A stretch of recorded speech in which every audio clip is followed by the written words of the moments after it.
दोस्तों, क्या आपने कभी गुटखा बनते देखा है? और क्या सच में गुटखा में कांच का मिश्रण भी मिलाया जाता है?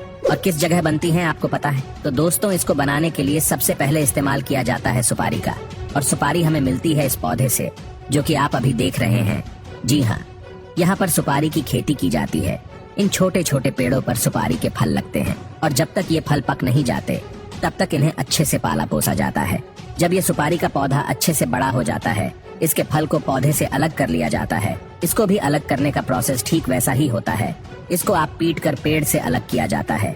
उसके बाद उसे कड़ी धूप में सूखने के लिए रख दिया जाता है। ऐसा करने की वजह ये होती है कि सुपारी के फल के अंदर जो नमी होती है वो निकल जाए और अच्छे से फल सूख जाए। जब यह सुपारी का फल सूख जाता है तब जाकर उसको महिलाओं के हवाले कर दिया जाता है, जो इस पल में से सुपारी का दाना निकालती है। आप देख सकते हैं कि कैसे महिलाएं अपने हाथों पर पट्टियां बांधकर इस फल में से उस दाने को निकाल रही है। वैसे तो ये काम बहुत ही तकनीक भरा है, जो कि जोखिम भरा भी है। तेज धार वाले हथियार की तरफ बिना देखे ये कैसे सुपारी को काटे जा रही है। अब इस सुपारी के दाने को बहुत ही गंदे और बेकार लाल रंग के केमिकल में उबाला जाएगा। ऐसा इसलिए किया जाता है क्योंकि कोई जब भी तम्बाकू खाए तो उसका मुंह तम्बाकू के रंग से लाल हो जाए। आपको बता दें कि इसको उबालने के लिए किसी और लकड़ी की नहीं बल्कि सुपारी की उस छाल का ही इस्तेमाल किया जाएगा जिससे ये निकला था। जब यह अच्छी तरह से केमिकल के साथ घुल मिल जाता है तब उसको सुखाने के लिए रख दिया जाता है। इसके बाद जब ये सूख जाता है तो उसके छोटे छोटे टुकड़े किए जाते हैं।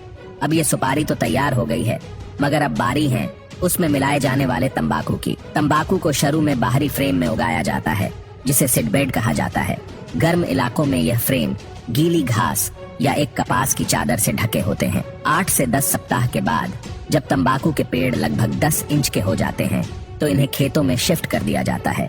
जैसे जैसे पौधे बढ़ते हैं उनके ऊपर का भाग काट दिया जाता है ताकि पत्तियां अच्छे से बड़ी हो जाए। इस प्रक्रिया को टोपिंग कहा जाता है। 90 से 120 दिन के बाद तंबाकू के पौधे कटाई के लायक हो जाते हैं।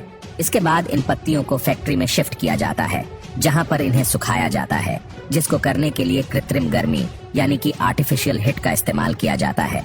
जब यह भूरे रंग की हो जाती है तो इन्हें अलग करके छोटे छोटे टुकड़ों में बांट दिया जाता है, जिससे ये असली तंबाकू के रूप में आ जाती है। और तंबाकू के अंदर कांच डाला जाता है।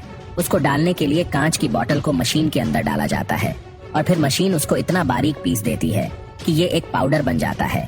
इसको अगर आप अपने हाथ में उठाएंगे तो आपके हाथ को तो ये नहीं काटेगा, मगर हमारे मुंह के अंदर की स्किन थोड़ी सेंसिटिव होती है, इसलिए अगर कोई इसको तंबाकू के साथ चबाता है तो मुंह के अंदर से फट जाता है। और जब तंबाकू उस फटे हुए मुंह को लगता है तो हल्की सी जलन का एहसास होता है और इसके बाद तंबाकू का नशा और तेजी से चढ़ता है।